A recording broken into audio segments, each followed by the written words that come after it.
vous encouragez-vous des régimes militaires en Afrique? Je les encourage pas, mais ils vont proliférer. Ah bon? Ah oui, je suis certain. Monsieur, quelles sont les raisons sur lesquelles vous vous basez pour affirmer cela? Parce que la faillite des pouvoirs civils. Donc, ce qui veut dire, en termes clairs, les années qui viendront, il y aura plus de régimes militaires en Afrique.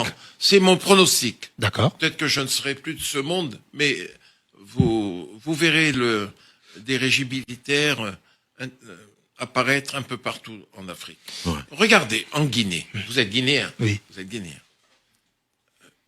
Si Alpha Condé avait gouverné de manière saine, si les finances étaient saines, si les relations, si les affaires étaient saines en Guinée, je ne vois pas pourquoi il y aurait eu un coup d'État militaire. Vous savez très bien qu'il y a eu... Alpha Condé est un frère. Vous savez, je vais vous confier quelque chose. Ouais. Lorsque mon pauvre père a quitté ce monde, le 10 avril 1979, je vais vous confier un secret de famille. Il y a eu une réunion de la famille Bourgi chez le notaire de mon père. Est-ce que vous savez qui était le doyen à ce conseil de famille? Alpha Condé. Il fait partie de la famille Alpha. Mais Alpha, il y a eu une dérive du pouvoir en Guinée.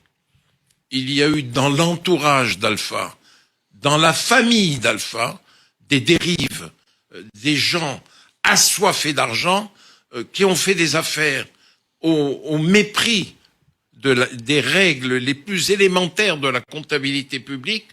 Et c'est pour cela qu'il y a eu l'irruption des militaires en Guinée. Et que maintenant le général Doumbouya exerce un pouvoir pressant, comment vous dire, dur. Bon, ça c'est à regretter. Ça c'est à regretter. Mais si Doumbouya a pris le pouvoir, c'est parce qu'il y avait la faillite du pouvoir d'Alpha Condé. D'accord.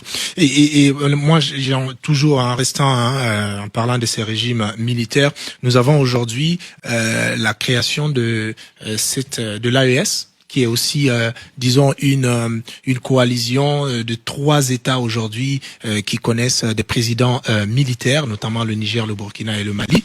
Quel serait votre avis sur l'AES? Moi, c'est un avis positif. Ok. Un avis positif. Et j'ai condamné. Quand il y a eu l'affaire, vous savez, le renversement de Bazoum au Niger, j'ai condamné l'action du président de la République française, comme j'ai condamné la volonté de Ouattara et du président Ouattara et du président du Nigeria de vouloir envoyer des soldats au Niger. Oui.